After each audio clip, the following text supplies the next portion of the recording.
Okay, friends, so once again, welcome back and very good morning to everybody. I hope you all are safe, your family member, your relative, your parents, your friends, all are safe, and you are enjoying this new era, this new way of learning.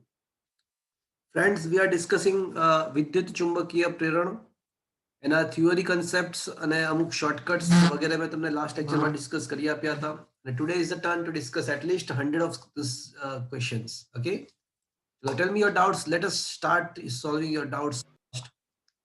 Tell me your doubts on the Question 8, sir. question number 8. Okay.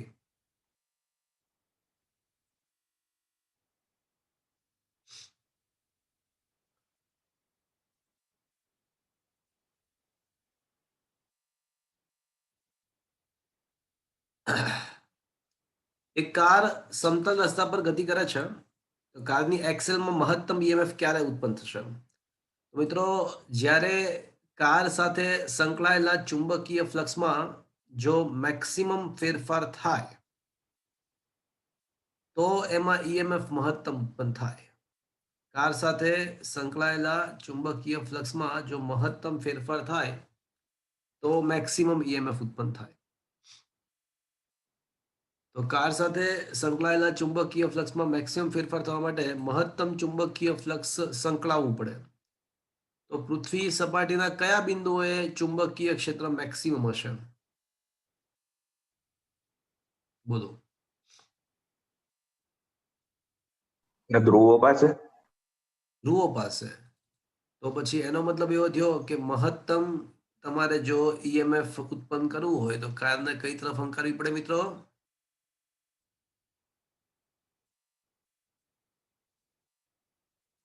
ચુંબકીય ધ્રુવો પર હંકારવી પડે. Is that clear? Yes, sir. ચલો next. 11મો MCQ sir. નવમો. Okay, just a moment. હા, No. Okay, નવમો question. Okay,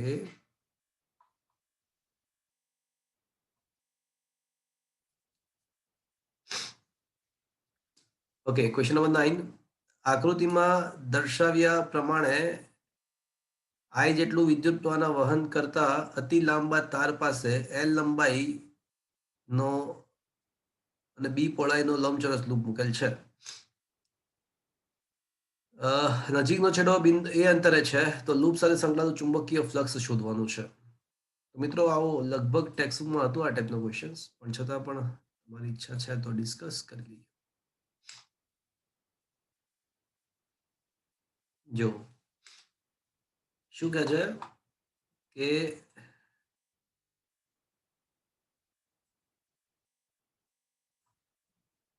okay,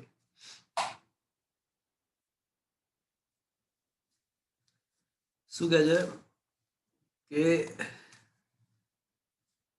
અનંત લંબાઈનો તાર છે તો એના વડે આ જે ચોરસ લૂપ છે, લંબચોરસ લૂપ, એની સાથે સંકળાતું ફ્લક્સ શોધવાનું છે. પહેલા તો અતિ લાંબો તાર છે તો એના વડે ઉદ્ભવતો પ્રવાહ, એના વડે ઉદ્ભવતો ચુંબકીય ક્ષેત્ર કેટલું હશે? એક્સ અંતરે વિચારીએ તો ચુંબકીય ક્ષેત્ર કેટલું હશે? અતિ લાંબા તાર વડે ઉદ્ભવ ચુંબકીય ક્ષેત્ર કેટલું હશે?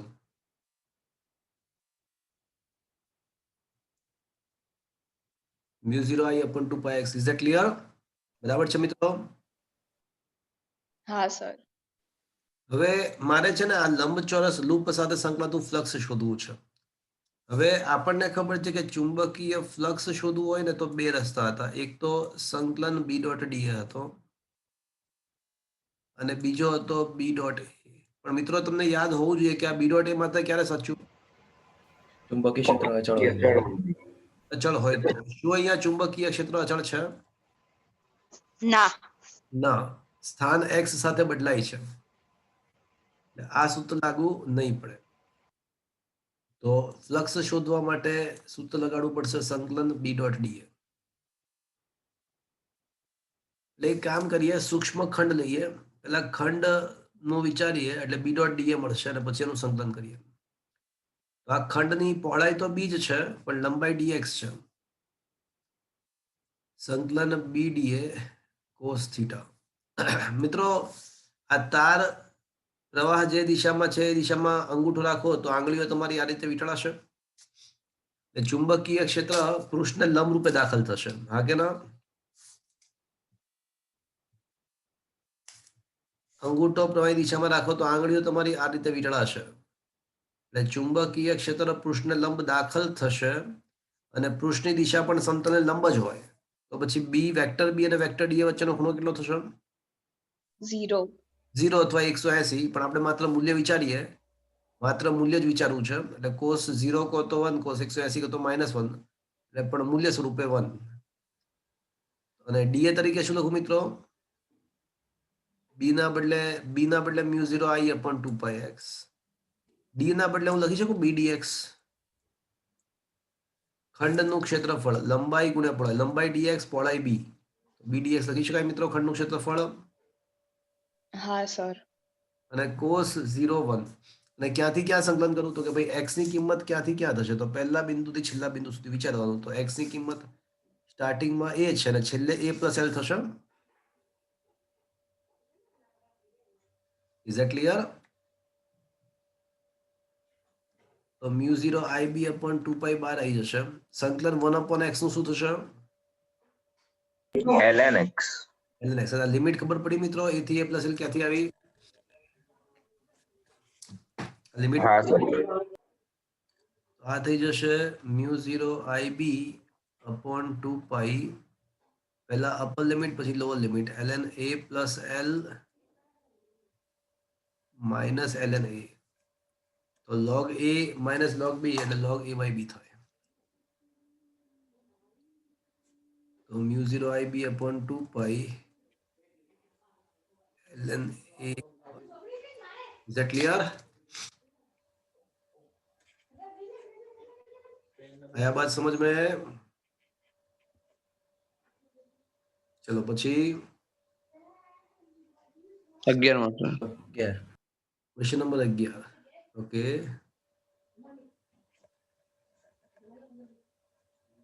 એક વાહક તારની ત્રિજ્યા r છે, સમતલ ચુંબકીય ક્ષેત્રને લંબ છે. જો વાહક તારને તે સમતલમાં t સમયમાં ખેંચીને ચોરસ આકારનો બનાવવામાં આવે તો તેમાં પ્રેરિત થતું EMF કેટલું હશે? અહીંયા વાહક તારની ત્રિજ્યા નથી, વાહક તાર વડે બનાવેલા વર્તુળ લૂપની ત્રિજ્યા r છે. અને વર્તુળાકાર લૂપમાંથી આપણે એને ચોરસમાં કન્વર્ટ કરવાની વાત છે. થોડીક ગુજરાતી કરવામાં મિસ્ટેક છે આમાં. એટલે એક વાહક તારનું વર્તુળાકાર લૂપ છે કે જેની ત્રિજ્યા r છે. હવે તેમાંથી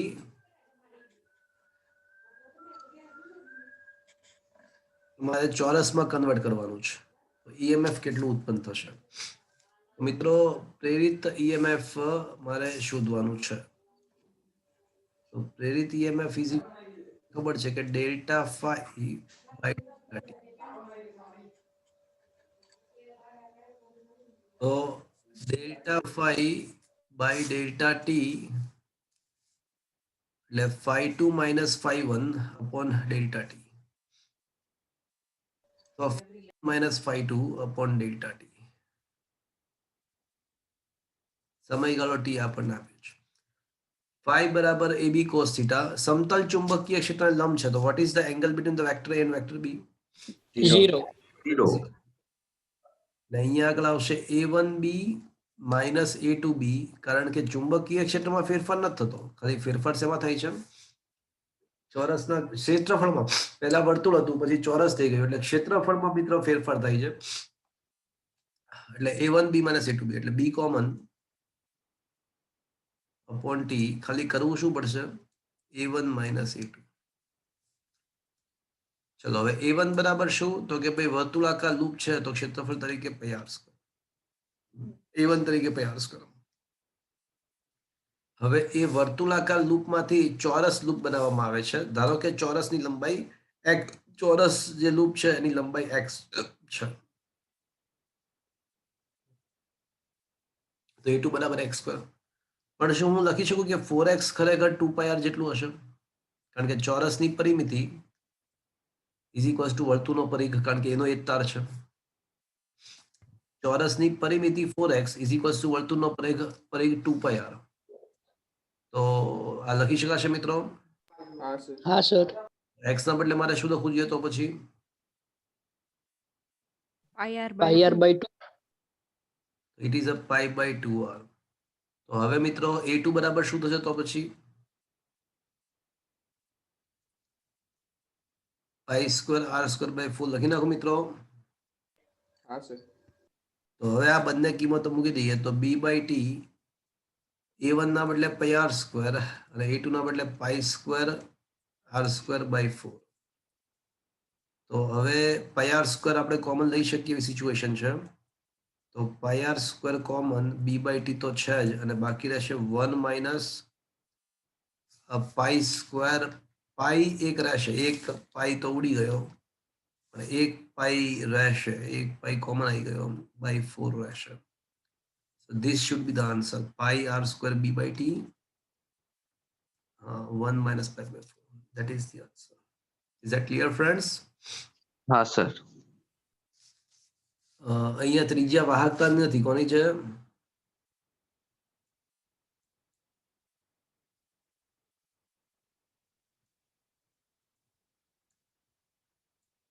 વાહકતા વડે બનતી વર્તુળ લૂપની ત્રિજ્યા r છે. Is that clear? Yes sir. Okay. ચલો પછી 12મો ક્વેશ્ચન AIEEE માં પૂછાઈ ગયો. અને આવા કોઈ પણ ક્વેશ્ચન હોય ને, હવે આ ક્વેશ્ચન સમજાવું છું, આવા કોઈ પણ ક્વેશ્ચનમાં તમે સર્કિટને તમે રીઅરેન્જ કરી શકો છો આ રીતે. જો આમાં શું આપ્યું છે, ગમની અંદર એવું આપ્યું છે કે અવરોધ છે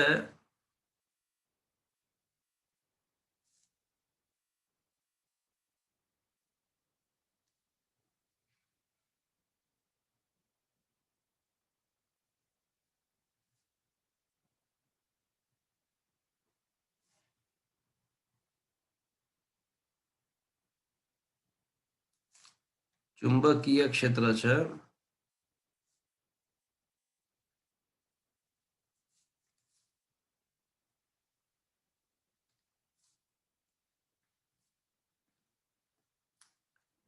અને આ વચ્ચેની જે બ્રાન્ચ છે ને એ વી વ્યક્તિ ગતિ કરવામાં આવે છે. તો મિત્રો જો કોઈ સળિયાને ચુંબકીય ક્ષેત્રમાં વી વ્યક્તિ ગતિ કરાવો તો સળિયો પોતે એક બેટરી તરીકે વર્તે અને એમાં BVL જેટલું EMF ઉત્પન્ન થાય. BVL જેટલું EMF ઉત્પન્ન થાય એટલે આ આકૃતિ શેમાં કન્વર્ટ થશે?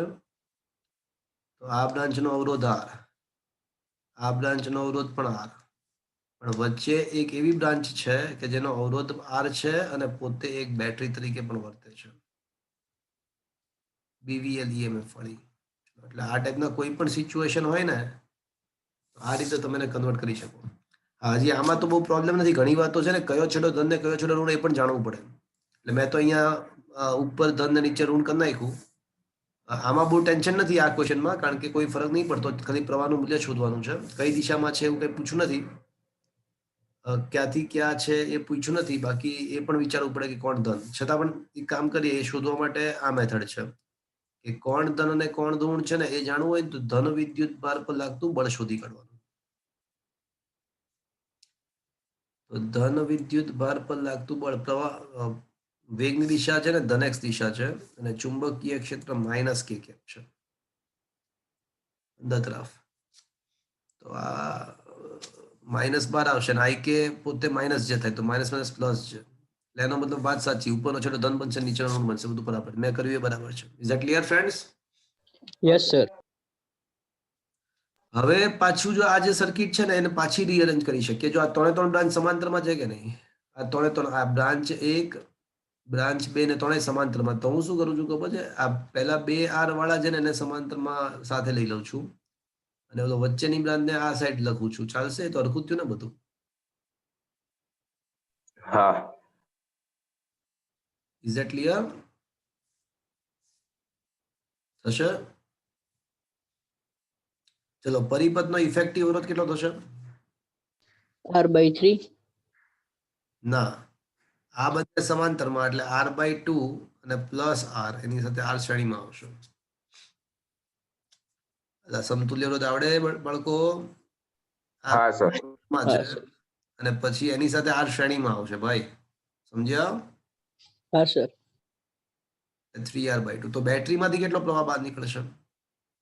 તો કે ભાઈ net EMF upon net resistance. એક કામ કરે, પેલા EMF શોધી કાઢીએ. EMF બરાબર 52 લંગોટી. બસ તો એ 52 લંગોટી જ રાખવાની છે. તો પરિપથમાંથી બહાર આવતો પ્રવાહ BVL છે અને ભાગ્યા 3R/2. તો એનો મતલબ કે શોધવાનું શું છે? PQ સળિયો છે ને, આ P છે. ઓકે, PQ સળિયો છે. તો I1 I2 ના એટલે I1 I2 ના I શોધવાનું છે. I1 I2 અને I. તો I ની કિંમત મળી ગઈ. આ PQ બ્રાન્ચનો પ્રવાહ આપણને મળી ગયો. જે બેટરી વાળી જે બ્રાન્ચ છે ને, જે સળિયો, એનો પ્રવાહ આપણને ખબર પડી ગઈ કે 3BVL/2 3R 2BVL/3R. Is that clear? ચલો હવે છે ને આ I છે ને બે પાર્ટમાં ડિવાઈડ થશે, I1 અને I2. અને ફોર્ચ્યુનેટલી આ બંને પાર્ટના પ્રવાહ સમાન જ હશે. શું કામ? સમાંતરમાં છે તો વહેંચાઈ જાય. સમાંતરમાં છે એટલે વહેંચાઈ જાય, પણ સરખા ભાગે વહેંચાશે, કારણ કે બંને બ્રાન્ચના અવરોધો સરખા જ છે. સરખા છે. બંને બ્રાન્ચના અવરોધ સરખા છે એટલે સરખા ભાગે વહેંચાય. જો એવું ના હોત ને તો એનો પણ શોર્ટકટ છે આપણી પાસે. જો બંને બ્રાન્ચના અવરોધ સમાન ના હોત તો યાદ છે શોર્ટકટ શું હતું? I1 શોધવા માટે તમારે I ઇન્ટુ સામેની બ્રાન્ચનો અવરોધ ભાગ્યા કુલ અવરોધ, આવું કરવું પડે. યાદ છે?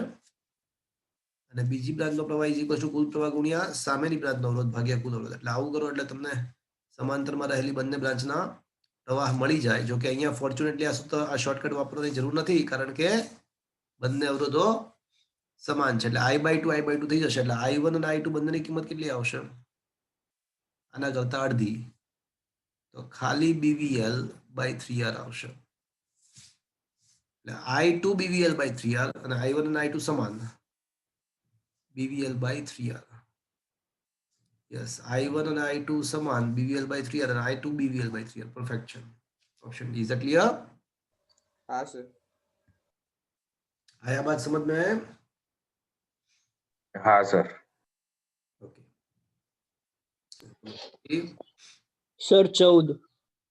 ઓકે મિત્રો, મેં તમને સમજાવ્યું હતું લાસ્ટ લેક્ચરમાં કે જ્યારે કોઈ સળિયો ચુંબકીય ક્ષેત્રમાં ગતિ કરતો હોય તો EMF BVL, પણ સળિયો અનિયમિત હોય તો મિત્રો સળિયાને આ બે છેડા વચ્ચે અંત્ય બિંદુ વચ્ચેનું સ્થાનાંતર લેવાનું. યાદ છે મિત્રો? હા સર. તો અહીંયા આગળ આ સળિયો જુઓ તમે અનિયમિત છે, તો સળિયાની લંબાઈ તરીકે આ M અને Q વચ્ચેનું અંતર લેવું પડશે માત્ર. Is that clear? સળિયાની આ લંબાઈ નહીં લેવાની, આનું કોઈ કામ નથી. આપણે આ લંબાઈ લેવાની. હા, હવે એનો વેગ નીચે તરફ જ છે, ચુંબકીય ક્ષેત્ર ક્રોસ જ છે, એટલે લંબાઈ, વેગ અને ચુંબકીય ક્ષેત્ર ત્રણે એકબીજાને લંબ થઈ ગયા. જો હવે લંબાઈ X દિશામાં, વેગ Y દિશામાં અને ચુંબકીય ક્ષેત્ર Z દિશામાં છે જ. તો હવે ઉદ્ભવતું EMF આપણે લખી શકીએ BVL, પણ L તરીકે શું લખવાનું મિત્રો? 2R. 2R. Is that clear friends? હા સર. હવે અહીંયા આગળ એવું પણ નક્કી કરવાનું કે કોણ મોટું છે અને કોણ નાનું છે, કયું હાઈ પોટેન્શિયલ પર કોણ છે. તો આ હાઈ પોટેન્શિયલ પર કોણ છે શોધવા માટે હંમેશા મેથડ એક જ છે કે ભાઈ ધન વિદ્યુત ભાર પર લાગતું બળ શોધી અને જે દિશામાં ધન વિદ્યુત ભાર જાય એ હાઈ પોટેન્શિયલ થાય. તો Q ની કિંમત ધન લેવાની છે ને, કારણ કે ધન. વેગની દિશા માઇનસ જે કેપ લખું મિત્રો, નીચે તરફ, એટલે અને ચુંબકીય ક્ષેત્ર માઇનસ કે કેપ લખું.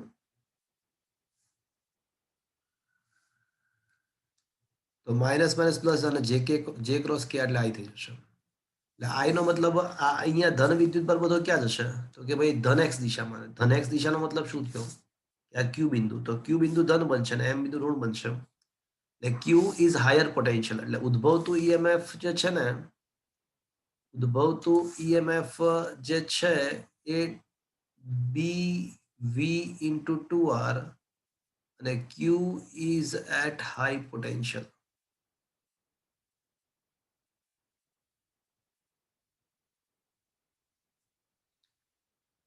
તો આમ તો ફોર્ચ્યુનેટલી આમાં એક જ ઓપ્શન સાચો હતો. ધારો કે અહીંયા આગળ આપણને આપ્યું હોત ને 2RBV, તો આ સી ઓપ્શન તો આમ કન્ફ્યુઝ થાત. ભાઈ એવું બે ઓપ્શન એવા આપ્યા હોત કે 2BVR 2RBV વાળા બે ઓપ્શન આપ્યા હોત ને તો કંઈક સારો ક્વેશ્ચન બનત. તો ઓપ્શન પી ને સી એલિમિનેટ થઈ જાત. ડી જ સાચો answer. Is that clear friends? Yes sir. આમાં તો 2BVR વાળા એક જ ઓપ્શન છે એટલે કોઈ ટેન્શન નહોતું. કોણું સ્થિતિમાં વધારે જાણવાની જરૂર નહોતી પડી. મેં તમને સમજાવી. Is that clear? હા સર. ચલો પછી 15મો ક્વેશ્ચન. 15 કે 15.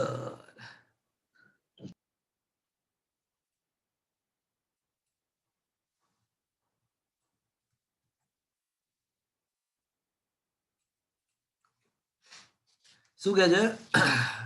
એ આડછેદનું ક્ષેત્રફળ અને n આંટાઓ ધરાવતા એક ગુચલાને તેનું સમતલ ચુંબકીય ક્ષેત્રને લંબરૂપે રહે તે રીતે બી તીવ્રતાવાળા સમાન ચુંબકીય ક્ષેત્રમાં મૂકેલ છે. પ્રારંભમાં ગુચલાનો પૃષ્ઠનો ક્ષેત્રફળ સદિશ ચુંબકીય ક્ષેત્ર સાથે ચલો વેક્ટર એ અને વેક્ટર બી વચ્ચેનો ખૂણો આપેલો જ છે. પેલા 0 થી 90 અને પછી 180 થી 270 નું ભ્રમણ કરે. દરેક કિસ્સામાં ઉદ્ભવતું પ્રેરિત EMF કેટલું? તો મિત્રો આપણને ખબર છે કે પ્રેરિત EMF નું સૂત્ર શું છે? તો આપણને માલુમ છે કે પ્રેરિત EMF સરેરાશ પ્રેરિત EMF is equals to delta phi by delta t. એટલે phi2 minus phi1 upon delta t. ચલો કેસ 1 ની અંદર ક્યાંથી ક્યાં છે? તો થીટા બરાબર 0 થી થીટા બરાબર 90 ડિગ્રી થાય છે. તો phi1 બરાબર NAB આખા ગુજરાતનું કુલ ફ્લક્સ NAB થાય. આમ તો ફ્લક્સ સૂત્ર AB છે પણ n આટા હોય તો NAB થાય. તો NAB cos 0 cos 0 1 થશે. સ્ટાર્ટિંગમાં ફ્લક્સ આવશે NAB અને પછી કેટલું? તો કે ભાઈ NAB cos 90 તો શું થાય મિત્રો? 0. તો મિત્રો કેસ 1 માં ઉદ્ભવતું પ્રેરિત EMF phi2 0 phi1 minus phi1 NAB અને અપોન સમય કેટલો? તો મિત્રો સમય આવતકાળનો ચોથો ભાગ લખવો જોઈએ. શું કામ? કારણ કે 0 થી 90 ડિગ્રીનું ભ્રમણ થવું એટલે એ ભ્રમણ માટે કેટલો સમય લાગશે મિત્રો? 360 કરતા ચોથો ભાગ જ થયો ને. Yes or no? Yes, sir. 0 થી 90 ડિગ્રીનું ભ્રમણ થવું એટલે આખા વર્તુળનો ચોથો ભાગ કપાવો એટલે આખા આવતકાળનો ફોર્થ ભાગ થયો. આનો આન્સર આવશે -4NAB/T. ચલો આ પહેલો કેસ પત્યો. કેસ 2 ની અંદર થીટા ઇઝ ફ્રોમ 180 થી થીટા ઇઝ ઇક્વલ્સ ટુ 270. તો મિત્રો હવે phi1 બરાબર શું આવશે? તો NAB cos 180 માઇનસ એટલે માઇનસ NAB થશે અને cos 270 0 છે. NAB cos 270 0 થાય. તો હવે આ કિસ્સાનું સરેરાશ EMF કેટલું આવશે? વળી પાછું phi2 minus phi1 તો phi2 0 minus minus plus NAB થશે અને આ પણ મિત્રો આવતકાળનો ચોથો ભાગ જ થશે કારણ કે આ 180 થી 270 એટલે એ પણ 1/4 ભાગ જ થયો. 90 ડિગ્રીનું ભ્રમણ થયું. તો બીજા કિસ્સાનો સરેરાશ EMF 4 પ્લસ 4 NAB/T આવશે. પહેલા minus plus plus. Is that clear? હા સર. ઓકે. હા sir.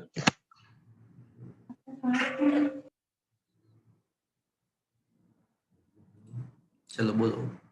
16મો sir. Okay question number 16.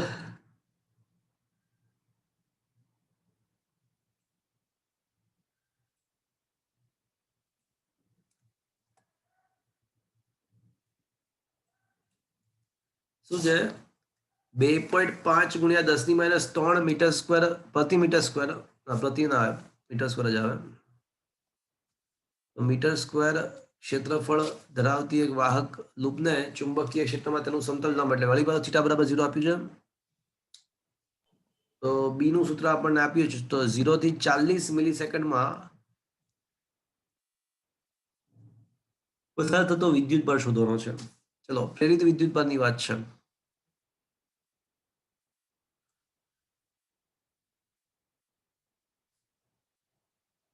તો શું લખવું જોઈએ મિત્રો? કોઈને ખ્યાલ છે? phi2 minus phi1 upon r. Very good. Delta phi by R લખાય મિત્રો. હા સર. તો એક કામ કરીએ, phi1 બરાબર શું આવશે? તો આંટાની સંખ્યા આંટાથી આપી એટલે એક જ હશે. તો AB1 cos 01, કારણ કે સમતલ લંબ હોવું એટલે ખૂણો 0 હોવું, અને AB2 એ તરીકે પાઈ આર સ્ક્વેર, નહીં આપેલું જ છે રકમમાં, આપેલું જ છે.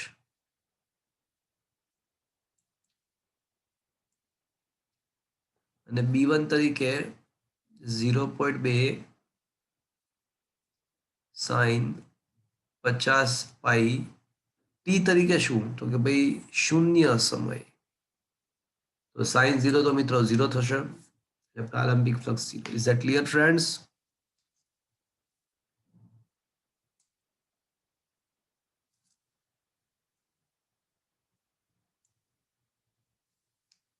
હવે ટી બરાબર 0 સમયનું ફ્લક્સ મળી ગયું. હવે ટી બરાબર 40 મિલિસેકન્ડનું ફ્લક્સ શોધીએ. 2.5 10⁻³ ગુણ્યા 0.2 sin 50 પાઈ ગુણ્યા 40 મિલિસેકન્ડ એટલે 10⁻³. તો આ થશે 2.5 10⁻³ ગુણ્યા 0.2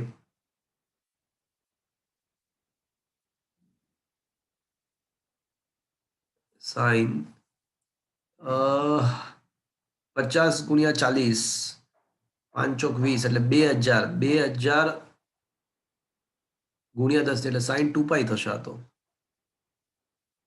sin 2 પાઈ પણ 0 જ છે મિત્રો. તો પછી મિત્રો ફ્લક્સનો ફેરફાર શું આવશે? 0. 0. આન્સર 0 આવશે. Is that clear? Yes sir. 40 millisecond આપણે 10 મિલિસેકન્ડ હોત ને તો મજા આવત. અહીંયા 10 મિલિસેકન્ડ હોત ને તો અહીંયા π/2 આવત. તો કઈક જવાબ મળી શકત. Is that clear? હા સર. એનો પછી 18.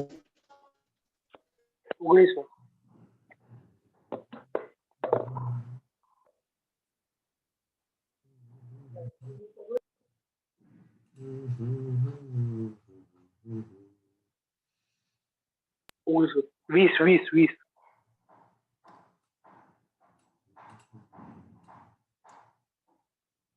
18 19 20. તો તમારે શું કરવાનું તો પછી?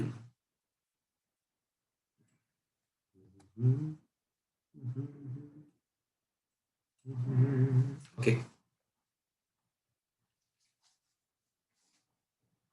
શું કહે છે કે એક ઉર્ધ્વ તારમાંથી આઈ પ્રવાહ પસાર થાય છે.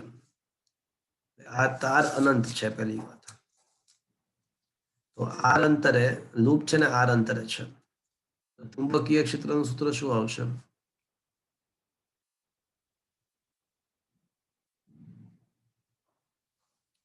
ચલો, અનંત લંબાઈના તાર વડે ઉદ્ભવતું ચુંબકીય સિસ્ટમ યુઝરાય અપોન 2πr. એક સુવાહક રિંગ પુસ્તકના પાનામાં રહીને તાર તરફ વી વેગથી ગતિ કરે છે. એટલે એનો મતલબ કે આર બદલાશે ત્યારે ઉદ્ભવતું ઈએમએફ શોધવાનું છે. તો મિત્રો ઈએમએફ શોધવાનું છે. તો એક કામ કરીએ, પહેલા ફ્લક્સ શોધીએ હાલના તબક્કે. તો ફ્લક્સ ઇઝ ઇક્વલ્સ ટુ આપણને ખબર છે કે A ઇન્ટુ બી. એ તરીકે શું આવશે? લૂપનું ક્ષેત્રફળ IA², અને બી તરીકે આવશે μ0I upon 2πr.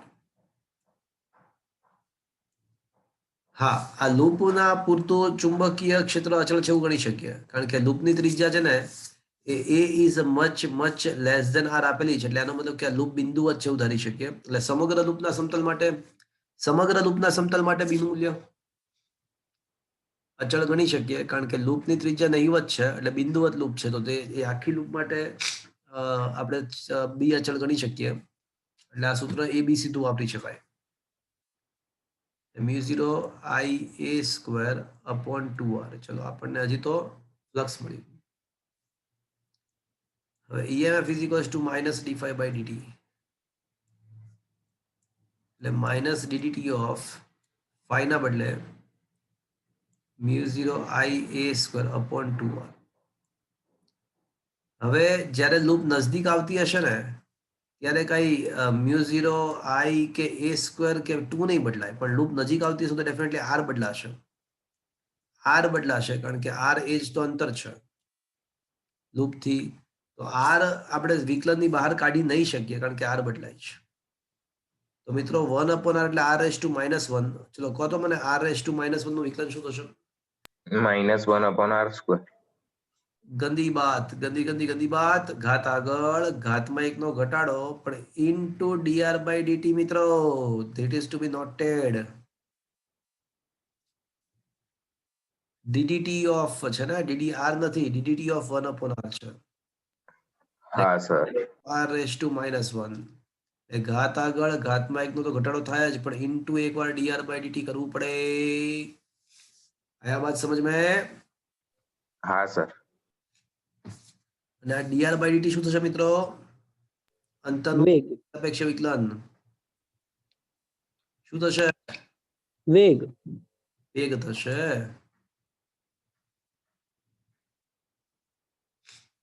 તો mu 0 I a square upon 2r² into v. Mu 0 I a square upon 2r² into v only. Option C is the right choice. Is that clear? હા સર.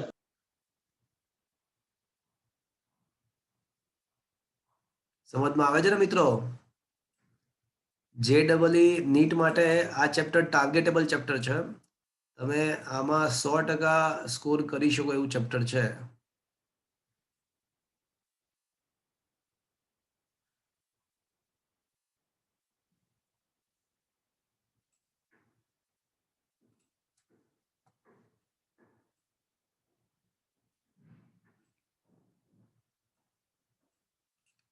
શું કહે છે? R ત્રિજ્યાની વાહક રિંગને આકૃતિમાં બતાવ્યા પ્રમાણે b બરાબર b0 પ્લસ આલ્ફા ટી થી અપાતા સમય સાથે બદલાતા ચુંબકીય ક્ષેત્ર મૂકવામાં આવે છે. ઉદ્ભવતું EMF once again similar. EMF શોધવા માટે શું કરવાનું મિત્રો?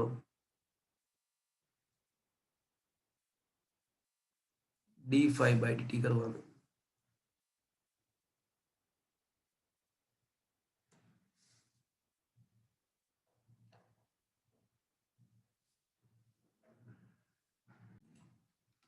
Okay, so EMF is equals to minus d5 by dt. હવે મિત્રો phi તો આપણને ખબર જ છે, AB.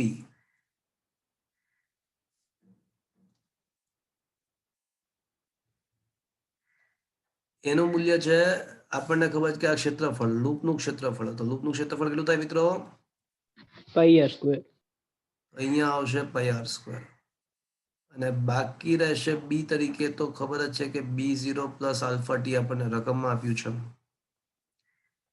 પણ સમય સાથે કઈ લૂપની ત્રિજ્યા બદલાતી નથી, એટલે πr² તો બહાર આવી જશે. πr² તો બહાર આવી જશે. ચલો હવે b0 નું શું થશે મિત્રો વિકલન? 0. અને આલ્ફા ટી નું શું થશે? Alpha. minus pi alpha r square. So this is the answer. Okay.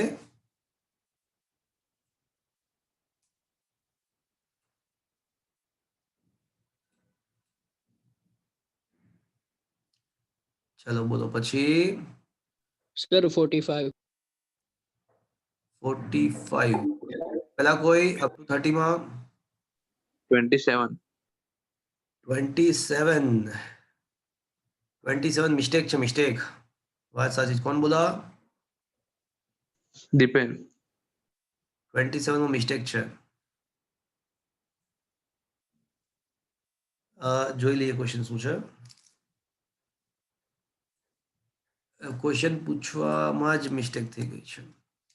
શું લખ્યું છે કે એ આડછેદનું ક્ષેત્રફળ ધરાવતા ચોરસના પૃષ્ઠ સાથે ચુંબકીય ક્ષેત્ર આલ્ફા ખૂણો રચે તેમ મૂકેલ છે. તો આ ગુચલા સાથે સંકળાયેલ ફ્લક્સ બરાબર શું થાય? એટલે મિત્રો મિસ્ટેક થઈ ગઈ છે. એવું આપ્યું છે કે ચોરસ લૂપ સાથે ચુંબકીય ક્ષેત્ર આલ્ફા ખૂણો રચે છે. એટલે ચુંબકીય ક્ષેત્ર લૂપ સાથે ચોરસ લૂપ સાથે આલ્ફા ખૂણો રચે છે. એ રીતે ચુંબકીય ક્ષેત્ર લાગુ પાડેલ છે, લાઈક ધીસ. તો લૂપ ના સાથે આ ધીસ ઇઝ ધ લૂપ. તો એ લૂપ સાથેનો જે ખૂણો છે એ આલ્ફા છે.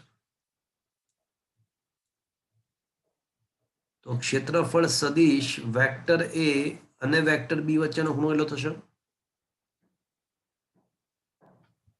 90 માઇનસ આલ્ફા થશે. હા સર. તો ફ્લક્સ ઇઝ ઇક્વલ્સ ટુ આપણને ખબર છે કે બી ડોટ એ એટલે એ બી કોસ થીટા, પણ થીટા તરીકે શું આવશે અહીંયા આગળ 90 માઇનસ આલ્ફા. આનો જવાબ આવશે A B sine alpha. A B sine alpha થાય, પણ it doesn't mean that is equity is equals to A cross B. મને આવું ના કહેવાય, કારણ કે કાંઈ એ અને બી વચ્ચેનો ખૂણો આલ્ફા નથી. એ અને બી વચ્ચેનો ખૂણો થોડી ના આલ્ફા છે. તો 90 માઇનસ આલ્ફા જ છે, એટલે એ ક્રોસ બી નું માનાંક ના કહેવાય. આ લોકો છે ને આમ સાઇન આલ્ફા આવ્યું ને એટલે જે પૂછવા જેને બનાવ્યો છે ને ક્વેશ્ચન એ પોતે કન્ફ્યુઝ થઈ ગયો. એને એમાં લાગ્યું કે ભાઈ સાઇન આલ્ફા એટલે ક્રોસ ગુણાકાર.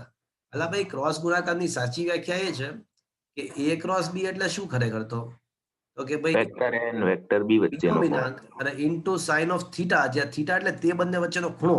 તો તે બંને વચ્ચેનો ખૂણો થોડી આલ્ફા છે, એ તો 90 માઇનસ આલ્ફા છે. Is that clear? યસ હા. સર. એટલે આ બધું ખોટું કહેવાય, એ કઈ સાચો ઓપ્શન નથી. Is that clear? હા સર. સાચો ઓપ્શન ખાલી એક જ છે, A B sine alpha. Is that clear? હા Yes. સર. મિસ્ટર પૂછભાઈ ખ્યાલ આવ્યો? હા સર.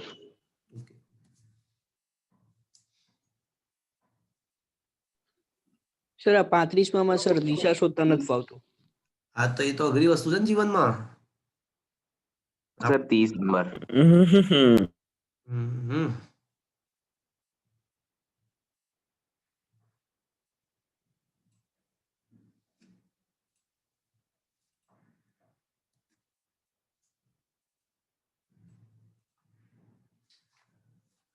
શું કહે છે 30મા ક્વેશ્ચનમાં? એક આર ત્રિજ્યાવાળા વર્તુળાકાર લૂપના નિયમિત ચુંબકીય ક્ષેત્રમાં લંબરૂપે મૂકેલ છે. ચલો લંબરૂપે મૂકેલ છે એટલે વળી પાછો એંગલ કેટલો થશે? 0. 0. હવે ચુંબકીય ક્ષેત્રનું મૂલ્ય બી બરાબર B0 e raised to -1 upon tau છે, જ્યાં B0 અને ટાઉ અચળાંકો છે. તો આમાં ઉદ્ભવતું EMF તો બસ, તો એ તો વાત છે, એની એ તો વાત છે ભાઈ, એમાં શું છે? તો કેમ આવું કરો છો? હવે તો આવડે ને.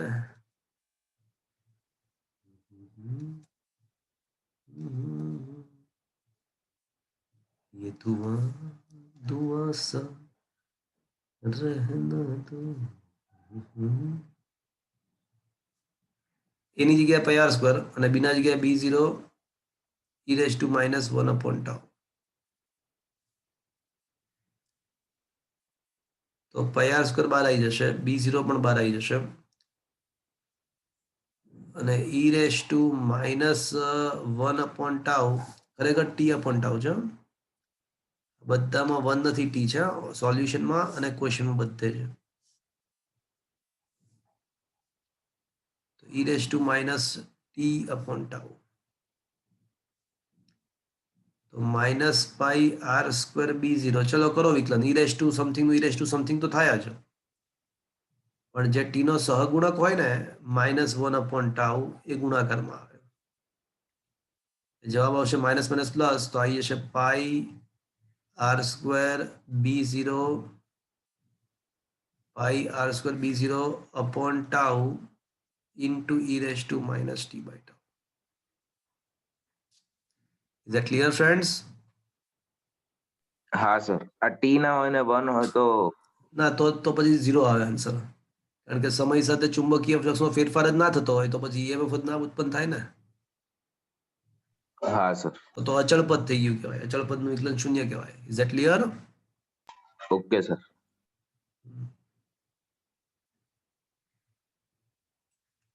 ચલો પછી 35મો સર. 35.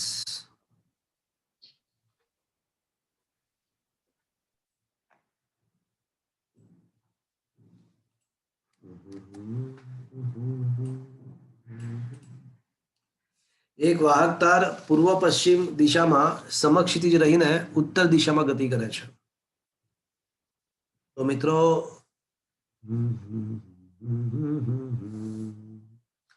ચલો થોડું મજા આવે એ રીતે કરીએ.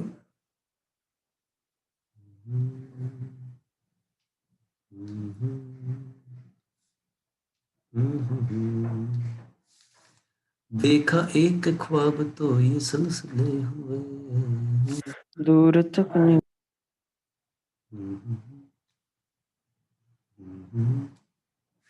ચલો કોઈ મને કહેશે આ કઈ દિશાઓ છે? ઉત્તર દક્ષિણ પૂર્વ પશ્ચિમ.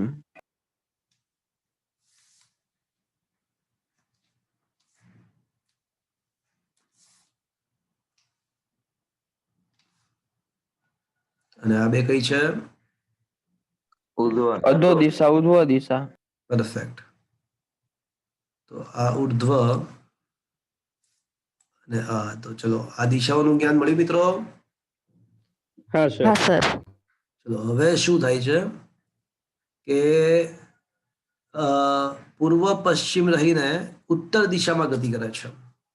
તો આપણો જે વાહક તાર છે એ પૂર્વ પશ્ચિમ રહ્યો, બરાબર, અને ઉત્તર દિશામાં ગતિ કરે છે.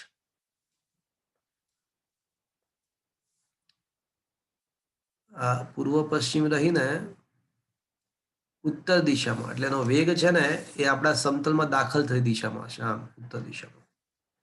તો વેગની દિશા કેનાય છે? માઇનસ કે કેપ આપણા માટે. હા કે ના? હા સર. ઉદ્ભવતા પ્રવાહનું મૂલ્ય અને દિશા શોધવાની છે, બરાબર. તો જે દિશામાં ધન વિદ્યુતભાર ગતિ કરે, જે દિશામાં ધન વિદ્યુતભાર ગતિ કરે એ દિશામાં પ્રવાહ રચાય. ધન વિદ્યુતભારની ગતિની દિશા ઇઝ ઇક્વલ્સ ટુ પ્રવાહની દિશા. તો મિત્રો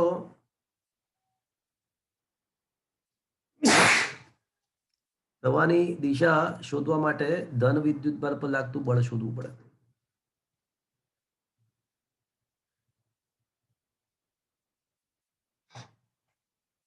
ચલો વેગની દિશા તો માઇનસ કે કેપ છે.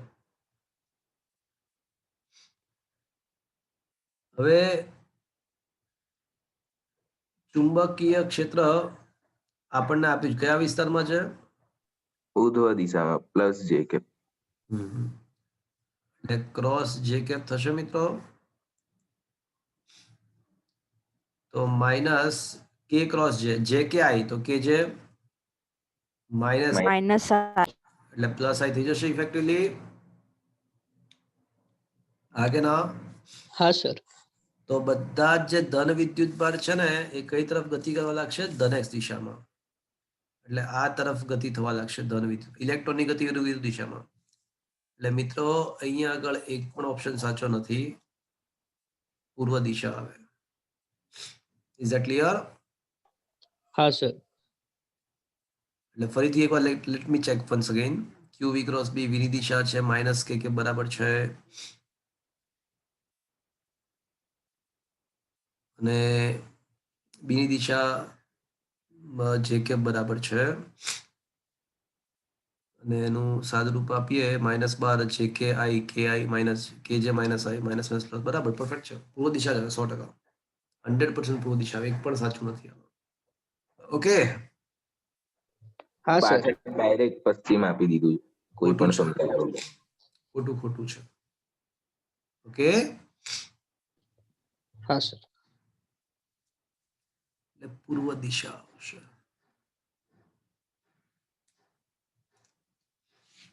ચલો પછી બોલો. સર 41. હા, ઇટ્સ અ ગુડ ક્વેશ્ચન. તો 41માં શું છે મિત્રો? ગજ્યો ચુંબક જ્યારે ઉપર નીચે થશે ત્યારે સ્પ્રિંગ સાથે સંકળાયેલા ચુંબકીય ફ્લક્સમાં ફેરફાર થશે મિત્રો. હા સર. અને સ્પ્રિંગ સાથે સંકળાયેલા ફ્લક્સમાં ફેરફાર થાય તો સ્પ્રિંગમાં શું ઉત્પન્ન થાય મિત્રો? પ્રેરિત ઈએમએફ. પ્રેરિત ઈએમએફ ઉત્પન્ન થશે. તો સ્પ્રિંગ સાથે સંકળાયેલા ફ્લક્સમાં ફેરફાર થાય એટલે પ્રેરિત ઈએમએફ ઉત્પન્ન થાય. અને પ્રેરિત ઈએમએફ ઉત્પન્ન થઈને શું કરશે? ફ્લક્સના ફેરફારનો વિરોધ કરે. ગતિનો એટલે ફ્લક્સનો ફેરફાર એટલે પોતાના કારણ એટલે ગતિનો વિરોધ કરશે.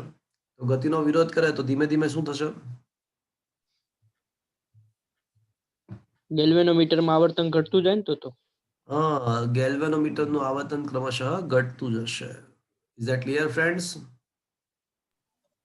બંને દિશામાં એવું જ થાય ને? આ બંને દિશામાં ઘટતું જાય. કારણ કે ઉપરની નીચે સ્પ્રિંગ તો ગતિ કરે જ છે ને, અને સ્પ્રિંગ બંને દિશામાં તો ગતિ કરવાની છે, પણ એ ગતિ ધીમે ધીમે મંદ પડશે એટલે બંને દિશાનું આવર્તન ઘટતું જશે. Is that clear? Yes sir. વિદ્યુત ચુંબકીય આ ઘટનાને શું કહેવાય યાદ છે મિત્રો? આ ઘટનાને કહેવાય વિદ્યુત ચુંબકીય અવમંદન. યાદ હોય તો, હે ને? અવમંદન કહેવાય. Is that clear? Yes sir. ચલો પછી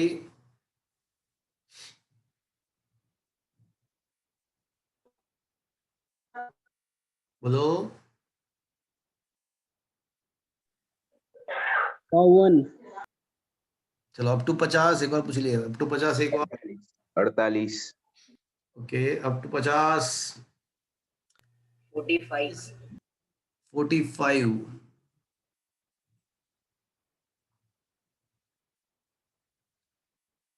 ओके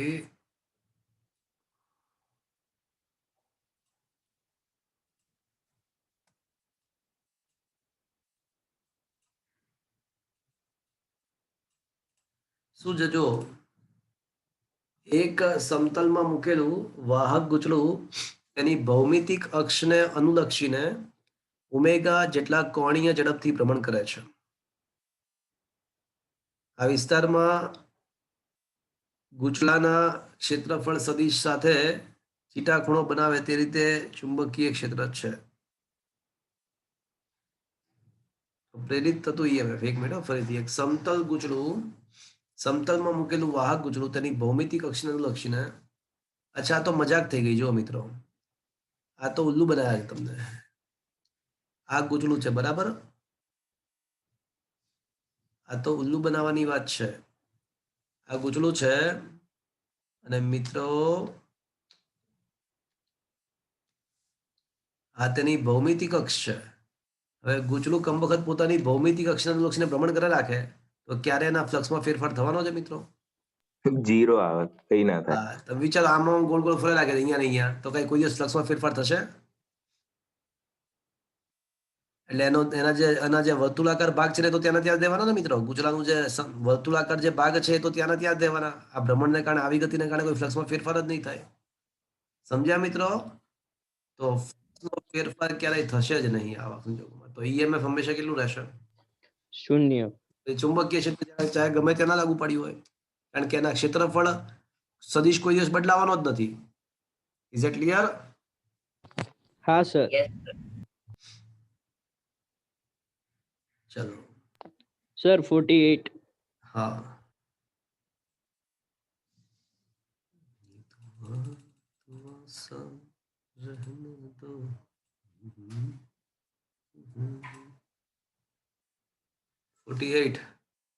હવે વળી પાછું એ જ આવ્યું.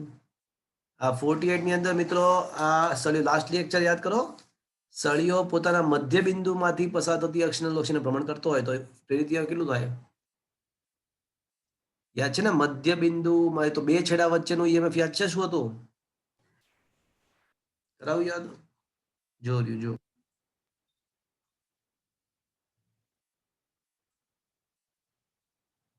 look at this case. Are you મધ્ય બિંદુમાંથી પસાર થતી અક્ષની ચાક ગતિ, એમાં બે છેડા વચ્ચેનું વીક માઇનસ વીક્યુ શું આવ્યું? જો 0. 0. Is that clear, friends? હા સર.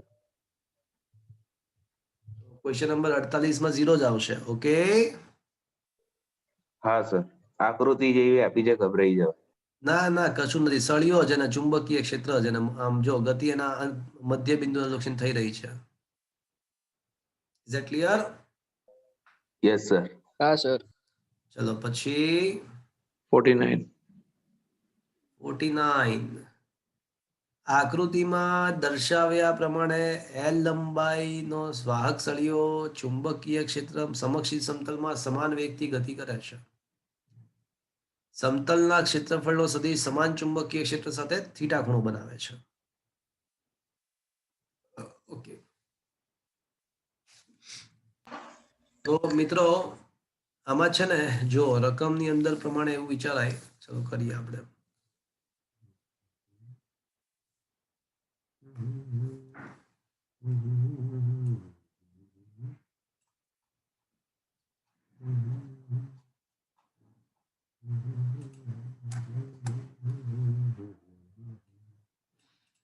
ઓકે. આમાં એવું છે કે ધારી લો કે આપણે આને એક્સ દિશા કહીએ અને વાય દિશા કહીએ અને આને ઝેડ દિશા કહીએ. એમાં છે ને ઓલો ચુંબકીય ક્ષેત્ર ઋણ ઝેડ દિશામાં છે, જો અંદર તરફ દાખલ થાય છે. ચુંબકીય ક્ષેત્ર કઈ રીતે આપ્યું છે? અચ્છા,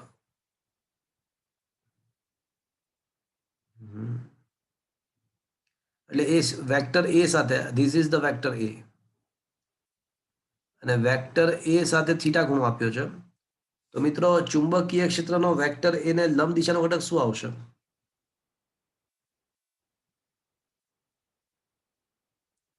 ચુંબકીય ક્ષેત્રનો વેક્ટર એને લંબ દિશાનો ઘટક શું આવશે? બી સાઇન થીટા. હા, જેની સાથે ખૂણો બને કોસ ઘટક, તો બી નો આ દિશાનો ઘટક બી સાઇન થીટા થશે. ને આ બી સાઇન થીટા છે ને ઝેડ દિશામાં જશે. એટલે ઈએમએફ બરાબર આપણને ખબર છે કે બીવીએલ, પણ બી વી અને એલ ત્રણે એકબીજાને લંબ હોવા જોઈએ. એટલે વેગનું કોઈ ટેન્શન નથી. વેગ અને ક્ષેત્રફળ તો એકબીજાને લંબ છે. જો વેક્ટર વી અને વેક્ટર એ તો એકબીજાને લંબ છે જ, પણ વેક્ટર બી છે ને એને જવું છે ઝેડ દિશામાં, પણ ઝેડ દિશા કરતા થોડું કેમ આમ સાઈડમાં છે, થીટા ખૂણો બનાવતી દિશામાં. તો એનો ઝેડ દિશાનો ઘટક જો પાડી દઈએ ને જે ક્ષેત્રફળ સદિશને લંબ હોય તો એ કયો આવશે? બી સાઇન થીટા. બસ પતી ગયો ક્વેશ્ચન. બી નો બી સાઇન થીટા ઘટક લેવો પડે, બાકી VL, that's it. BVL sine theta. Is that clear? हाँ सर. आया बात समझ में?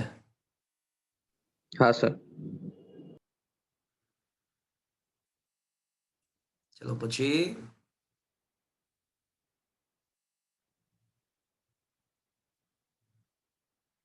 બોલો પછી. સર 49 માં આન્સર બી આપે છે, ખોટો છે ને પાછળ? 49 માં આન્સર શું આપ્યો છે? બી. બી આપ્યો છે.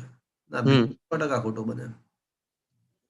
બી તો કઈ રીતે સાચો બની શકે? તો શક્ય જ નથી ને, કારણ કે બી ને એ તો સમાંતર થઈ જાય, તો પછી તો એ તો પોસિબલ જ નથી.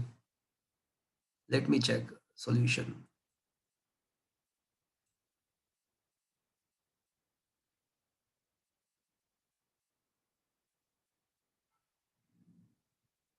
ઓગણપચાસ ની અંદર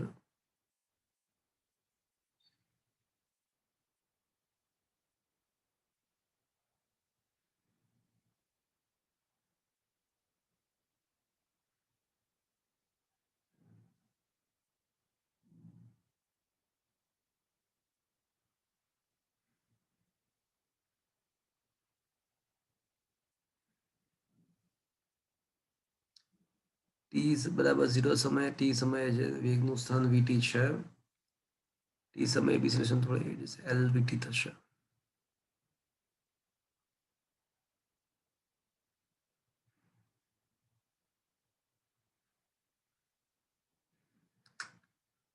ખોટું સર આ પેલું લખ્યું છે એ શું છે? એલવી અને બી પરસ્પર લંબ ના એ હોય તો બરાબર જ છે ને. હા, એટલે આ ખરેખર આ સાચું લખ્યું છે, આ જે લખ્યું છે સાચું લખ્યું છે. અને મેથ્સ વાળાને કદાચ ખબર પડી ગઈ છે કે આને પેટી ગુણન પણ કહેવાય, અને પેટી ગુણન પણ કહેવાય. આવે તમારે સદીશો? હજી નથી આવ્યું. ચાલો, એટલે ખોટું છે, જવા દો, 100% ખોટું છે. ઓકે હા સર. ઓકે, સર આ 52 માં ખબર નથી પડતી. હા કરાવું કરાવું. ઓકે, ચલો ક્વેશ્ચન નંબર 52 પર આવી જાઓ.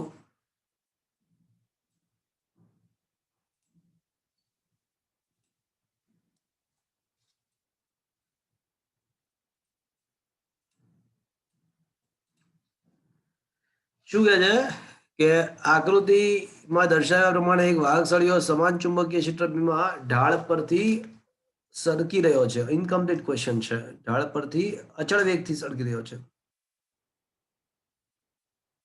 અચળ વેગથી સરકી રહ્યો છે. જો સળિયાની લંબાઈ L હોય તો ઉદ્ભવતું EMF અચ્છા કશું નથી, અચળ વેગ બચળ વેગ કશું નથી, સરકી રહ્યો છે. તો સળકી રહ્યો છે વી વેગથી, બસ. તો એમાં શું છે? તો ઉદ્ભવતું EMF આપણને ખબર જ છે BVL, પણ ફરજિયાતપણે BV અને L તો એકબીજાને લંબ લેવા જોઈએ. હવે જો બી તો ઉપર તરફ છે, સળિયાની લંબાઈ Z દિશામાં, જો આ ટપકું દેખાય છે, ટપકું નથી પણ Z દિશામાં સળિયાની લંબાઈ છે. તો મારે જો બી છે ને એ કઈ દિશામાં? તો કે Y દિશામાં. લંબાઈ કઈ દિશામાં છે? તો કે Z દિશામાં. તો મારે વેગનો કયો ઘટક લેવો પડે છે? X દિશામાં હોય તો વેગનો મારે X દિશાનો ઘટક ધ્યાનમાં લેવો જોઈએ, અને વેગનો X દિશાનો ઘટક આ થશે. Is that clear friends? હા સર. હા કે ના? હા સર. તો મિત્રો અહીંયા આગળ થીટા હોય ને તો પછી અહીંયા પણ થીટા થાય જ, કારણ કે આ રેખા આને લંબ છે અને આ રેખા આ રેખાને લંબ છે. તો અહીંયા પણ થીટા થવાનો. તો વીનો આ દિશાનો ઘટક શું આવશે મિત્રો? કોસ ઘટક, કોસ થીટા. તો બસ પતી ગયું. B V cos theta into L. Is that clear? હા સર. ઓકે, હા. ચાલો.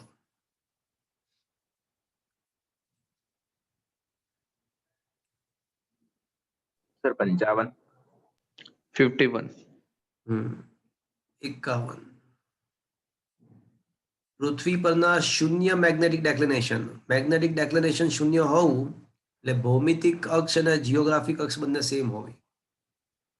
તો એ સ્થળે એંગલ ઓફ ડીપ 30 ડિગ્રી છે, અને એક 10 સેન્ટીમીટરનો સળિયો ઉત્તર દક્ષિણ દિશામાં રહી અને પૂર્વ તરફ ગતિ કરે છે, તો ઉદ્ભવતું EMF.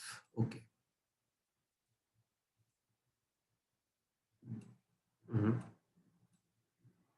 ઓકે.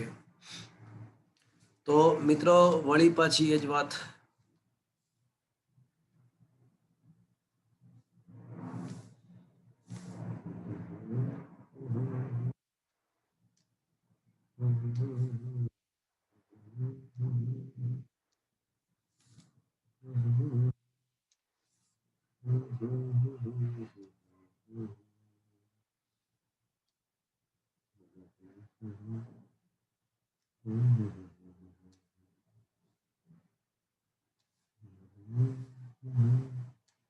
ચલો,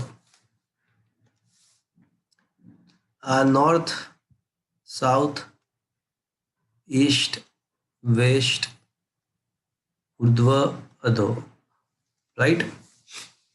હવે શું છે કે પૃથ્વીનું ચુંબકીય ક્ષેત્ર ક્યાંથી ક્યાં હોય?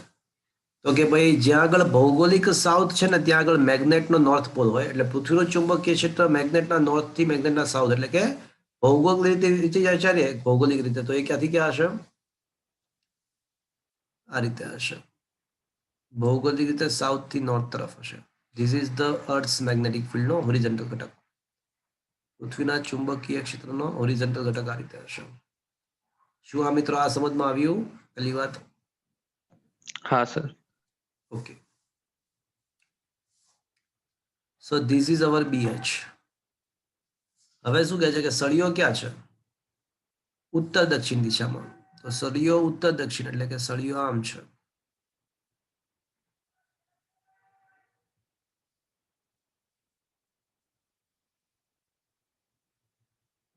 સળિયો ઉત્તર દક્ષિણ દિશામાં રહી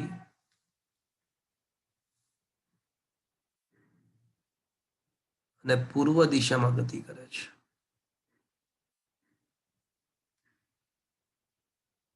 સળિયો ઉત્તર દક્ષિણ દિશામાં રહી અને પૂર્વ દિશામાં ગતિ કરે છે. તો મારી દ્રષ્ટિએ સળિયામાં ઉદ્ભવતું પ્રેરિત EMF 0 હોવું જોઈએ. ખોટી વાત છે. અચ્છા, એંગલ ઓફ ડીપ 30 ડિગ્રી છે. My mistake. Angle of deep 30 છે. Okay okay okay okay. મને એમ થયું કે ડેક્લિનેશન 0 છે. એંગલ ઓફ ડીપ તો 30 ડિગ્રી છે ને. તો મિત્રો આ BH થયું આ દિશામાં, અને BV કઈ દિશામાં આવશે મિત્રો? આ તો BH ની દિશા થઈ, અને BV કઈ દિશામાં આવશે મિત્રો?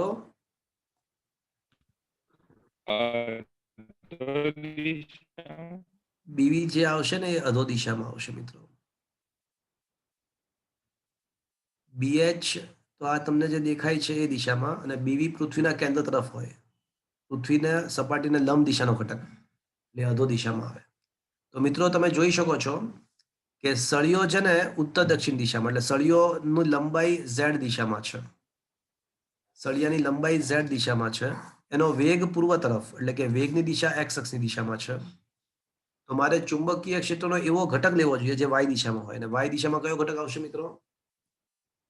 BV આવશે. Is it clear friends? હા સર. તો EMF બરાબર B તરીકે BV ઇન્ટુ VL, અને BV તમને ખ્યાલ હશે કે શું આવશે? B sin theta into VL. એ ખ્યાલ છે ને મિત્રો? હોરિઝોન્ટલ ઘટક B cos થીટા અને વર્ટિકલ ઘટક B sin થીટા થાય. ચલો હવે ચુંબકીય ક્ષેત્ર આપણને આપેલું છે. સારો ક્વેશ્ચન છે. 3 × 10⁻⁴ sin 31/2. વેગની દિશા 1, વેગ 1, અને L ની કિંમત 10 સેન્ટીમીટર, 0.1 મીટર. ચલો તો 3/2 એટલે 1.5, અને 10⁻5 બીજી. This is the answer. એટલે 0.015 ગુણ્યા 10⁻3 વોલ્ટ, 10⁻3 એટલે મિલીવોલ્ટ કહી શકાય, અથવા એક એવું કહી શકાય કે 15 માઇક્રોવોલ્ટ, 15 માઇક્રોવોલ્ટ પણ કહી શકાય. 15 ગુણ્યા 10⁻6 વોલ્ટ સાચો આન્સર છે. આ બાત સમજ में? હા સર. ડેક્લિનેશન જોવાનું. અરે ડેક્લિનેશન શું કહો છો? આપણે એંગલ ઓફ ડીપ ને ધ્યાનમાં રાખીને જ કરવાનું. એમને એ ધ્યાનમાં રાખીને કરવાનું નહીં, એ ધ્યાનમાં રાખવું જ પડે. એને ધ્યાનમાં રાખીને કરવાનું નહીં, એને રાખવું જ પડે ધ્યાનમાં. મારે હા, એટલે પેલા તમને પેલું 0 કહી દીધું ને, ડેક્લિનેશન 0 હતું તો એટલે. શું કહો છો? ડેક્લિનેશન તો 0 એટલે એ તો ખાલી એવું જ કહેવા માંગે છે કે આપણે જો ડેક્લિનેશન 0 નો મતલબ શું ખબર તમને? ડેક્લિનેશન 0 નો મતલબ એવો થયો કે પૃથ્વી સપાટીનો જે હોરિઝોન્ટલ ઘટક છે એ આપણે સીધો જ ઉત્તર દક્ષિણ, ભૌગોલિક ઉત્તર દક્ષિણ પર લઈ શકીએ છીએ. બાકી પૃથ્વીનો જે ચુંબકીય ક્ષેત્રનો જે હોરિઝોન્ટલ ઘટક છે ને, સમક્ષિત ઘટક, એ આપણે સીધો જ તે પૃથ્વી ભૌગોલિક ઉત્તર દક્ષિણ પર ના લઈ શકીએ. એ ભૌગોલિક ઉત્તર દક્ષિણ પર સીધું ના લઈ શકે, થોડુંક આડું આડું હોય. પણ એ હોરિઝોન્ટલ ઘટક સીધો જ ભૌગોલિક ઉત્તર દક્ષિણની દિશામાં લઈ શકીએ આપણે. એનું કારણ શું છે? આ વેક્ટર BH અને નોર્થ સાઉથ બંને એક જ દિશામાં સમાંતર હોવાનું કારણ એ છે કે ડેક્લિનેશન 0 છે. Is it clear? Yes sir. એટલે ડેક્લિનેશન 0 હોવાથી ખાલી એટલું જ ખબર પડે કે BH એ એક્ઝેક્ટ નોર્થ સાઉથમાં ની સમાંતર છે. સમજ્યા? હા સર. કે EMF ના સૂત્રમાં તો BVL માં B એવો જ લેવો પડે કે જે ત્રણેય BV અને L એકબીજાને લંબ થાય. તો એકબીજાને લંબ કરવા માટે મારે B એવો લેવો જોઈએ કે જે Y દિશામાં હોય. Y દિશામાં એટલે એ ફરજિયાતપણે BH નહીં પણ BV આવશે. Is that clear? Yes sir.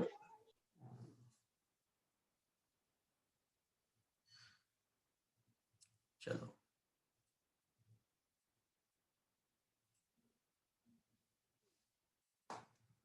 Up to 60, 55.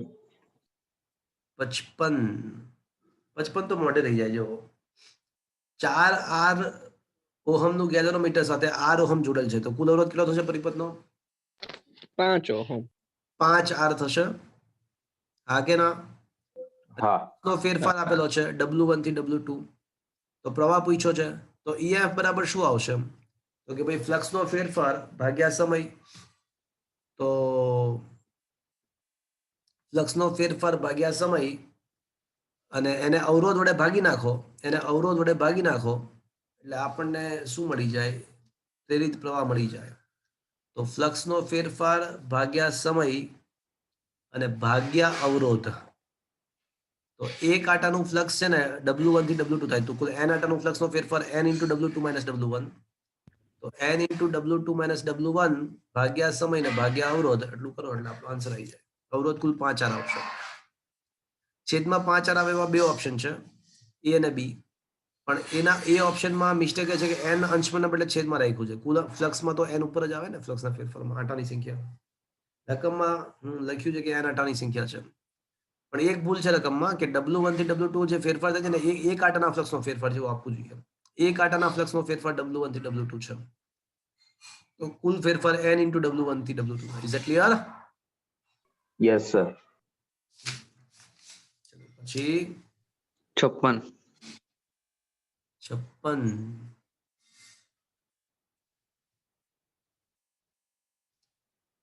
એક ઇન્ડક્ટર નિયમિત ચુંબકીય ક્ષેત્રમાં ઇન્ડક્ટરના નિયમિત ચુંબકીય ક્ષેત્રમાં, એટલે ચુંબકીય ક્ષેત્ર ઇન્ડક્ટરનું છે. ઇન્ડક્ટરના નિયમિત ચુંબકીય ક્ષેત્રમાં એક R ત્રિજ્યાવાળું અર્ધવર્તુળ તેના વ્યાસને અનુલક્ષીને ઓમેગા જેટલી કોણીય આવૃત્તિ ભ્રમણ કરે છે, જેથી તેની અક્ષ ચુંબકીય ક્ષેત્રને લંબરૂપે રહે. તો જો અવરોધ R હોય તો દરેક ભ્રમણ દીઠ સરેરાશ પાવર કેટલો? બહુ સરસ મજાનો ક્વેશ્ચન છે, એકદમ સરસ છે. ચલો પહેલા તો ઇન્ડક્ટરનું ચુંબકીય ક્ષેત્ર B છે, એટલે B ફિક્સ્ડ છે. અને એવા ચુંબકીય ક્ષેત્રમાં અર્ધવર્તુળાકાર નો વ્યાસને અનુલક્ષીને ઓમેગા જેટલી કોણીય આવૃત્તિ ભ્રમણ કરે છે. તો આપણને ખબર છે કે ગૂંચળો ચુંબકીય ક્ષેત્રમાં જો ભ્રમણ કરતું હોય તો ઉદ્ભવતું EMF VM યાદ કરો sin ωt અથવા cos ωt. જ્યાં VM બરાબર શું હતું યાદ છે મિત્રો? નવાબ. બાત નવાબી, ઠાઠ નવાબી. અત્યારે આટાની સંખ્યા તો અડધો જ આંટો છે, એટલે આટાની સંખ્યા નથી, કોઈ આટા નથી, એટલે એક જ આવશે. ઓમેગા તરીકે ઓમેગા આવશે. એ તરીકે હું πr² / 2 લખું, કારણ કે શું કામ πr² લખ્યું / 2? અર્ધવર્તુળ છે ને. અર્ધવર્તુળ. અને B તરીકે B અને sin ωt. ચલો આ તો મને V મળ્યો. હવે મારે સરેરાશ પાવર શોધવો છે. આપણને ખબર છે કે પાવર = V²/R લખાય મિત્રો? હા સર. તો સરેરાશ પાવર એટલે સરેરાશ V²/R લખાય, કારણ કે R તો અચળ છે. હા. તો હવે V નો સ્ક્વેર કરીએ પહેલા તો, અને પછી એની સરેરાશ કાઢીએ. ω² π² R⁴ B²/4 અને sin² ωt. ચલો હવે મિત્રો આની સરેરાશ કાઢીએ. તો કોઈને યાદ છે sin² વિધેયની સરેરાશ શું આવશે? 1/2. 1/2. એક બે વખત આવી ગયું છે ભૂતકાળમાં, યાદ છે તમને? હા હા સર. કારણ કે sin² θ એટલે 1 - cos 2θ/2 અને cos ωt નો તો 0 થાય, એટલે 1/2 ખાલી બાકી રહેશે. તો હવે મિત્રો આપણને V² ની સરેરાશ મળી ગઈ. એટલે સરેરાશ પાવર ઇઝ ઇક્વલ્સ ટુ આ વી સ્ક્વેર ની સરેરાશ ભાગ્યા આર એટલે omega square pi square R ની 4 ઘાત બી સ્ક્વેર અને ભાગ્યા 8 આર. આવે છે આવો આન્સર કોઈ જો તો આવો કોઈ ઓપ્શન છે? Let's check.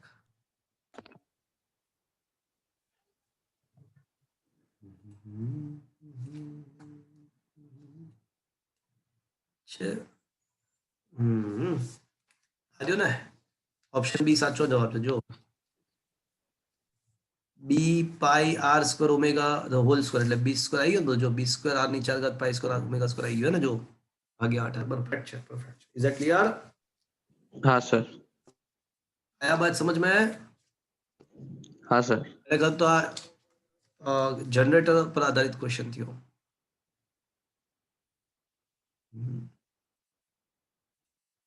चलो 57.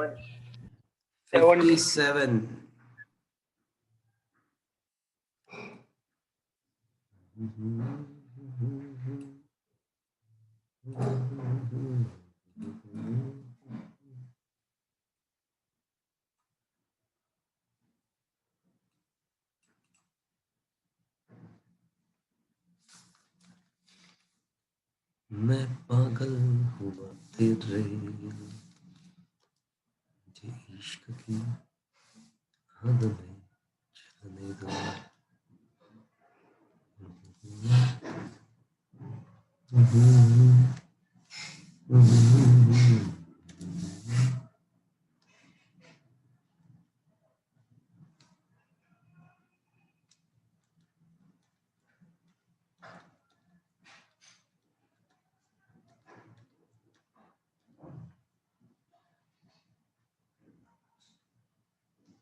Okay. મિત્રો this is the only question which is linked with the પ્રેરિત વિદ્યુત ક્ષેત્ર. છે કોઈ માઇકલ કોઈને યાદ છે પ્રેરિત વિદ્યુત ક્ષેત્ર શોધવાની મેથડ શું હતી? સંકલન E dot dl બરાબર d5 by dt. એવું યાદ ના રાખો તો EM બરાબર સંકલન બંધ વક્ર E dot dl. That's it. બરાબર? So that was the method. યાદ છે? EF બરાબર માઇનસ EF બરાબર સંકલન E dot dl. હવે EMF શોધી કાઢીએ પહેલા. એવું રકમમાં આપ્યું છે કે B is the function of t છે. તો EF is equals to આપણને ખબર છે કે ddt of phi એટલે ddt of A into B. A એટલે પાઈ a સ્ક્વેર કારણ કે ફ્લક્સ માત્ર a ત્રિજ્યાના જ વર્તુળાકાર વિસ્તારમાં છે એટલે ક્ષેત્રફળ તરીકે પાઈ a સ્ક્વેર અને ઇન્ટુ dB by dt. ચલો EMF મને મળી ગયું. અને હવે એવું કહે છે કે r અંતરે ઇલેક્ટ્રિક ફિલ્ડ કેટલું? તો r અંતરે ઇલેક્ટ્રિક ફિલ્ડ છે ને એ ઇલેક્ટ્રિક ફિલ્ડ પ્રેરિત વિદ્યુત ક્ષેત્ર છે ને મેં તમને કીધું કે બંધ ગાળા રચે છે. આ વિદ્યુત ક્ષેત્ર આ રીતે હોય પ્રેરિત વિદ્યુત ક્ષેત્ર. તો ખરેખર તો એ છે ને EDL એટલે એમાં ખંડ અને વેક્ટર E બંને ખંડની દિશા અને વેક્ટર E બંને એક જ દિશામાં આવશે એટલે EDL cos 0 એટલે ખરેખર એ થઈ જશે E અચળ r અંતર માટે ઇન્ટુ 2πr. ચલો આ મિત્રો સમજમાં આવ્યું તમને? આ સમજ્યા? r અંતરે તમારે વિદ્યુત ક્ષેત્ર શોધવાનું તો r અંતરે એક લૂપ વિચારો. લૂપની ત્રિજ્યા r છે તો dl dl dl બધા dl ભેગા કરો તો 2πr થશે અને એ બધા જ બિંદુ r અંતરે બધા બિંદુ માટે ઇલેક્ટ્રિક ફિલ્ડ અચળ હોય. તો હવે મિત્રો EMF ના જગ્યાએ પાઈ a square into dB by dt અને is equals to electric field into 2πr. Pi pi cancel તો ઇલેક્ટ્રિક ફિલ્ડનું સૂત્ર a square dB by dt upon 2 into r. તો આમ સાબિત થાય છે કે E ઓલવેઝ છે ને પ્રેરિત વિદ્યુત ક્ષેત્ર યાદ રાખજો હંમેશા 1/r ના સમપ્રમાણમાં જ હોય. નિયમ છે. Is that clear? हाँ सर. આ વાત સમજ મેં? हाँ सर. 58 માં કદાચ પાછળ આન્સર ખોટો આપ્યો છે. L લંબાઈનો B તીવ્રતાવાળો સમાન ચુંબકીય ક્ષેત્રમાં V વ્યક્તિ ગતિ કરે છે તો સળિયામાં ઉદ્ભવતો પ્રેરિત પ્રવાહ તો પ્રેરિત EMF ઇઝ ઇક્વલ્સ ટુ આપણને ખબર છે કે BVL પણ રકમમાં ધ્યાનથી દેખો તો v અને b વચ્ચેનો ખૂણો થીટા છે. તો વેક્ટર v અને વેક્ટર b વચ્ચેનો ખૂણો થીટા છે. તો મારે વેગનો એવો ઘટક લેવો જોઈએ કે જે b ને લંબ હોય. તો વેગનો એ ઘટક કયો આવશે? v sin theta આવશે. Is that clear friends? તો ખરેખર b વેગનો લંબ ઘટક v sin theta into l. હવે પ્રવાહ શોધવા માટે તમારે EMF ભાગ્યા અવરોધ કરવું પડે. તો EMF BVL sin theta અને અવરોધની જગ્યાએ હું rho L upon A લખી નાખું મિત્રો. હા કે ના? તો LL કેન્સલ. તો આ થઈ જશે BVA sin theta by rho. તો ખરેખર સાચો આન્સર આ છે. પાછળ કદાચ કંઈક બી ઓપ્શન આપ્યો છે પણ એ ઓપ્શન આવે. Is that clear? મિત્રો મારો અવાજ આવે છે? हाँ सर. आया बात समझ में? हाँ सर. ओके फ्रेंड्स, चलो अप टू साइट. ઓકે મિત્રો, નેક્સ્ટ સેટરડે તમે જ્યારે આવો ત્યારે બહુ સરસ મજાનું ચેપ્ટર નેક્સ્ટ સેટરડે આવો ત્યારે આ આખું ચેપ્ટર સમગ્રતયા ફિનિશ કરીને લાવજો. નેક્સ્ટ સેટરડે આપણે આ ચેપ્ટર સંપૂર્ણપણે ફિનિશ કરીશું અને તમને ઓલ્ટરનેટિંગ કરંટ 7મા ચેપ્ટરના આધારિત ફંડામેન્ટલ્સ પર સ્ટાર્ટ કરી આપીશ. તો નેક્સ્ટ સેટરડે આ સમગ્ર ચેપ્ટર ફિનિશ કરીને લાવવું. આજનો સેશન અહીંયા આગળ એડ કરી રહ્યો છું ફ્રેન્ડ્સ. બાય. સર ઓલી પીડીએફ મોકલી દેજો ને આગલા લેક્ચરની ને આજની. આ બધું આ એક સાથે મોકલી આપું છું. હા સર. ઓકે.